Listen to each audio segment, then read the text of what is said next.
Defend yourself against DDoS attacks by hiding your true IP address with ExpressVPN, and visit my custom link expressvpn.com/ghilliemaster in the description to find out how you can get an extra 3 months free.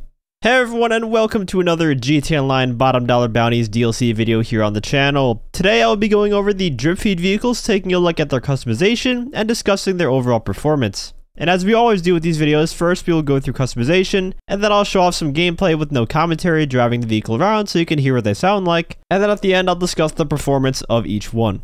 So let's start out with the Pipistrello, which I am including here only because it technically is Dripfeed for everyone that doesn't have GTA Plus. So this one will cost you just under $3 million, and it should be out for everyone, I think, tomorrow, because it has been a week by tomorrow.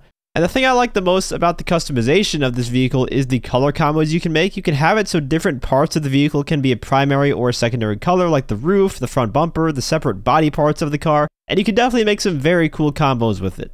It also has some very unique spoilers that connect to the roof of the car, but if you don't decide to go for one of those spoilers and just stick with the stock one instead, the stock one is an active spoiler, which is nice. Did you need something, or are you just being a dick?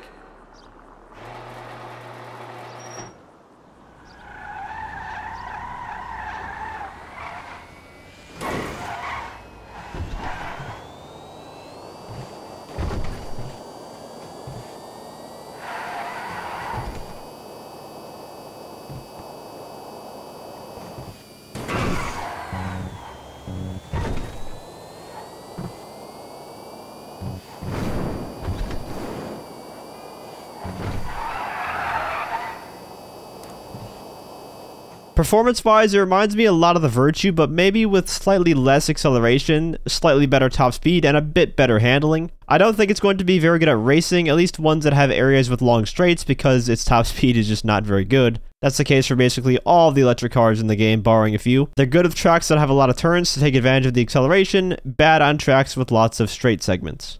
Moving on, we have the Castigator SUV. This will run you $1,650,000 when it comes out. However, if you are on PS5 or Series X, the Tier 4 reward for the career progress is this SUV for free. It has some very goofy looking customization. The bull bars and stuff you can put on it look way oversized for how big the vehicle actually is, especially the back one. But I had to slap on everything just for the video to show you guys how wacky it is. I made mine into this absurd looking rally build. And the same goes for the spoilers. The last one is just massive, which I chose not to do for this one, but just know it is there. One thing that was kind of disappointing with this vehicle though, I was expecting it to have a Untitled and armor plating for what kind of things you can make it look like. It looks like this vehicle would have armor plating on it and would be an Untitled vehicle, but I couldn't find any such upgrades for it.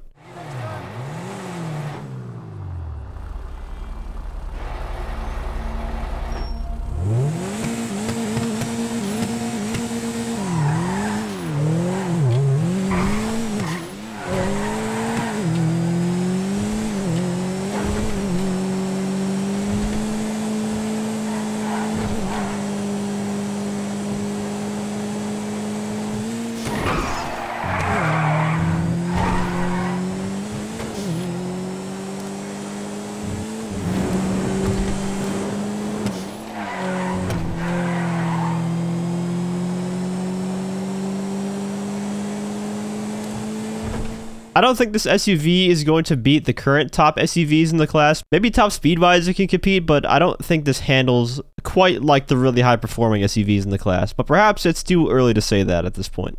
So here's another Dominator, this one based on the Fox body Mustang, the Dominator FX. It's going to cost you $1,550,000. Customization is rather tame for this vehicle, but that's not a bad thing at all. Most of my cars, I choose stock stuff if I'm actually trying to make it look nice, unless I'm just memeing. You can, however, put a wheelie bar on the back of the car if you want, except at least when I tried, I couldn't get it to do very good wheelies. It had a bit too much power. I do like the liveries on this car though, it's got some really cool ones. Although one thing that is weird is the primary and secondary colors on this car. The primary color is the side part of the car, and the secondary color is what you'd think would be the primary color covering the majority of the vehicle, but it's the other way around.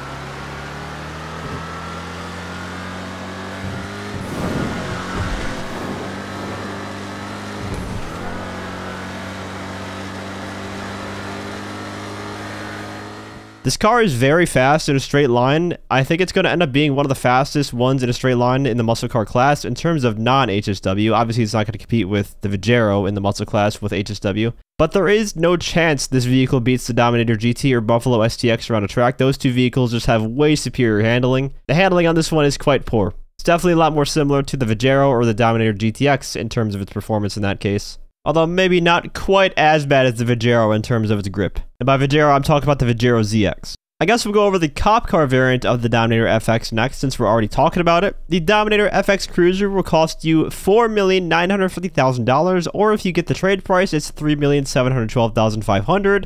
Quite expensive even with the trade price. Customization remains mostly the same as the regular Dominator FX, except now you have access to different police emergency lights and some of the other cop car customizations, which are quite cool to be fair, but it's mostly just the Dominator FX, but in a cop car form.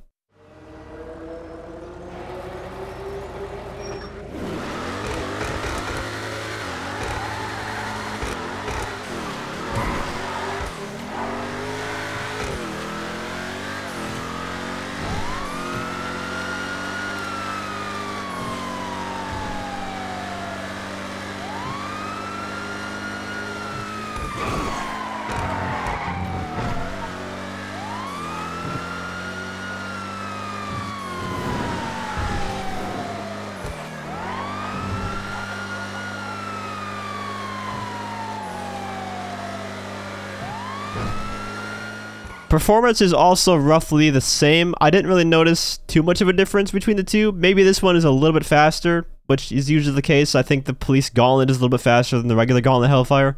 And it really should be, considering you're also paying another $2 million for it at minimum compared to the base version of the vehicle. And I gotta say, I really wish we would have gotten a police hardtop Dominator GT instead of the FX. Let me know if you guys feel the same in the comments, but it just would have been nice because we would have gotten a new variant of the Dominator GT with it being a hardtop and a police variant. Instead of just getting two very similar variants of the same vehicle, we could have gotten the regular Dominator FX, which for people who wanted the Fox body variant, that would make them happy, and then we could have gotten a modern cop car in the Dominator GT for those of us that were looking for a modern cop car and a hardtop version of that car. The other police vehicle in the Dripfeed is the Impaler LX Cruiser. This one will cost you $4.8 million or $3.6 million with the trade price. Just like the other cop cars, very, very expensive. But I think in terms of the classic cop cars we've gotten here, this one is probably my favorite. It's got a couple of liveries that you can only get on this one. They're exclusive to it. And some police light setups that are also only available on this car. They look really nice. Aside from that though, it's just your normal Impaler LX in police car form.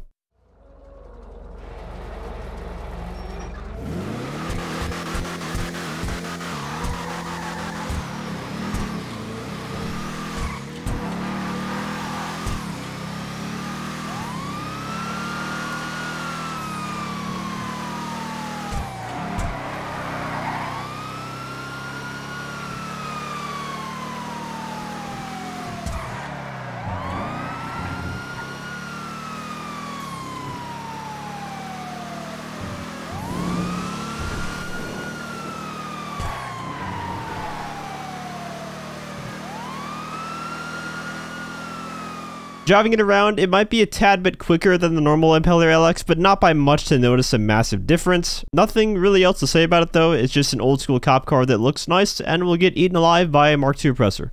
Rockstar are bringing back a classic vehicle from the older GTA games. This is the Pegassi Pizza Boy, based on a pizza delivery scooter. Most people probably recognize this from GTA Vice City. In GTA Online, it's basically the same model as the Faggio Sport, just with the giant pizza holder in the back. The price of this vehicle is pretty cheap, only $195,000, and I think there's a trade price for it as well to make it even cheaper. It doesn't have much customization aside from just performance and respray options. The only thing you can really change visually are the wheels. I chose to make mine match the colors of the Pizza List logo on the back. And this is obviously going to coincide with the release of the Pizza Boy missions. Those are also in the Dripfeed, but I'm not sure when they are going to be coming out.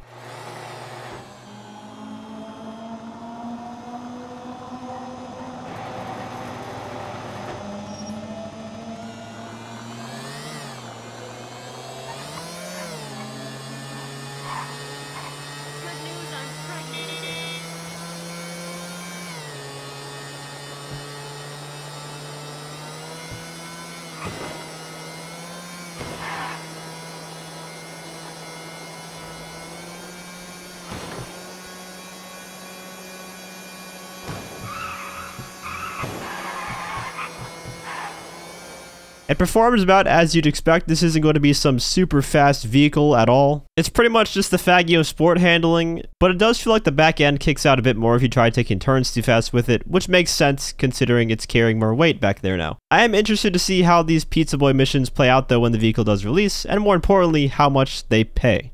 Now I think I've saved the best for last here because this will probably be a lot of people's favorite car in the update. This is the Benefactor Vorschlaghammer. It's a sedan vehicle costing you $1,790,000, which is very pricey for a sedan class of vehicle. But it has a lot of customization on it. You can make a race car version, an old school Midnight Club-esque version. The liveries are all great on it. It just looks really good. And it also looks like this vehicle will be getting its own drift upgrade so that you can utilize it in drift races because there is a drift handling for this car in the game files. But yeah, this is probably one of the nicest looking cars in the entire DLC, I gotta say.